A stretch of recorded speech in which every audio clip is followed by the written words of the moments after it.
Hey guys, we all welcome you in India's best learning platform, Upcoming IAS, and today we are going to deal with some current affairs issues. And the topic of the discussion for today's Prelim Booster series is about Methane Alert and Response System, that is MARS. I hope you all are doing well, so without doing any further delay, let's start the video. And first of all, we will discuss why this is in news. So recently, अभी UNFCCC ने अपनी 27th conference of parties के अंदर Mars को launch किया है. That is एक ऐसा सिस्टम होगा जहाँ पे मीथेन के एमिशन में अलर्ट हो जाएगा एंड उससे रिलेटेड जो सिस्टम है फिर वो रिस्पॉन्स करेगा. Okay, now let's talk it about further what is methane alert and response system. Guys, ये एक ऐसा इनिशिएटिव है जिसमें कि हम मीथेन एमिशंस को कट करने की बात करी गई है. इसके अंदर हम बहुत सारे ऐसे सिस्टम्स के प्लान के थ्रू जहाँ जहाँ से भी मीथेन एमिशन हो रहा होगा उस चीज़ को कट करेंगे और इसके ऑल्टरनेटिव ढूंढने का ट्राई करेंगे. और ये जो methane alert and response system है ये UNEP के इंटरनेशनल मीथेन एमिशंस ऑब्जर्वेटरी का एक पार्ट है, जिसमें कि ये स्ट्रैटेजी बनाई गई है कि पॉलिसी रेलेवेंट डेटा लेके एमिशंस जो हो रही है मीथेन की उसे मिटिगेट किया जाए, उसे रिड्यूस किया जाए एंड उसका ऑल्टरनेटिव देखा जाए. एंड इस सिस्टम को कुछ पार्टनर्स के साथ मिलके इम्प्लीमेंट करा जाएगा, which include international energy agency, climate and clean air coalition, जिससे कि इन सब के कोलैबोरेशन के साथ, इन सब के कॉन्ट्रीब्यूशन के साथ मीथेन के एमिशन सिस्टम को बहुत ज़्यादा रिड्यूस किया जाए.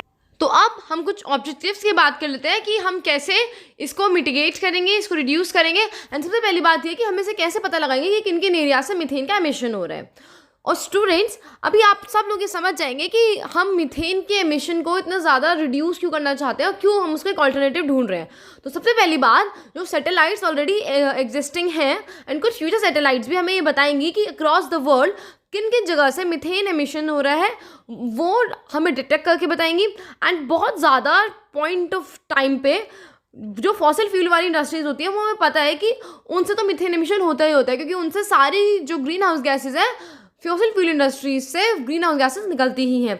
और लार्ज पॉइंट एमिशन सोर्सेस क्या होगा मीथेन का, तो फॉसिल फ्यूल इंडस्ट्री से बड़ा और कुछ रिसोर्स नहीं हो सकता. एंड विद टाइम यह भी हमें पता लगने लग जाएगा कि कोल से या फिर जो वेस्ट प्रोडक्ट जला देते हैं उससे या फिर लाइफ स्टॉक से कितना ज़्यादा डिटेक्ट हो सकता है मीथेन एमिशन और क्या उनसे मीथेन एमिशन होता भी है या नहीं.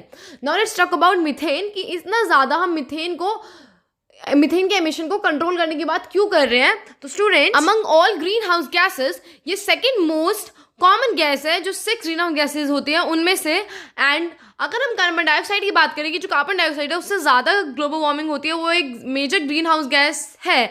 लेकिन जो मीथेन है वो 80 टाइम्स ज़्यादा पोटेंशियल है कार्बन डाइऑक्साइड से ज़्यादा ग्लोबल वार्मिंग करने के लिए. एंड अगर हम ग्रीन हाउस गैसेज के एमिशंस की बात करें तो 17% मीथेन ही है जो कंट्रीब्यूट करती है among the green house gases emission. And 25 to 30% temperature जो हमारा राइज होता है अर्थ का वो ड्यू टू मीथेन है, क्योंकि अगर हम प्री इंडस्ट्रियल टाइम से देखें और आप देखें तो जितना ज़्यादा टेम्परेचर राइज कर चुका है उसका भी मेजर कॉन्ट्रीब्यूशन मीथेन है. और वो मीथेन जो ह्यूमन एक्टिविटीज़ के द्वारा रिलीज़ करी जाती है एंथ्रोपोजेनिक एक्टिविटीज़ से 25% क्लाइमेट चेंज होता है. इसीलिए हम इसे मिटिगेट करेंगे, इसके कोई ऑल्टरनेटिव लेकर आएंगे. और सबसे पहले बात हम डिटेक्ट करेंगे कि किन किन सोर्सेज से मीथेन का एमिशन होता है और उसी के लिए हम ये मार्स सिस्टम लेकर आए हैं, methane alert and response system. So इसी के साथ we have a question for all of you. Tell the answer of this question in the comment section below. Consider the following statements regarding Mars. It was launched at the COP26 in Glasgow in 2021. And the second statement, it was set up as the part of UNEP's International Methane Emissions Observatory. The options are in front of you. Tell the answer of the question in the comment section below. So with this, we will end our session here.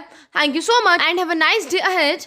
Do like it and share it with your friends so that they can also get the benefit of Prelims Booster series. And stay tuned for the next update.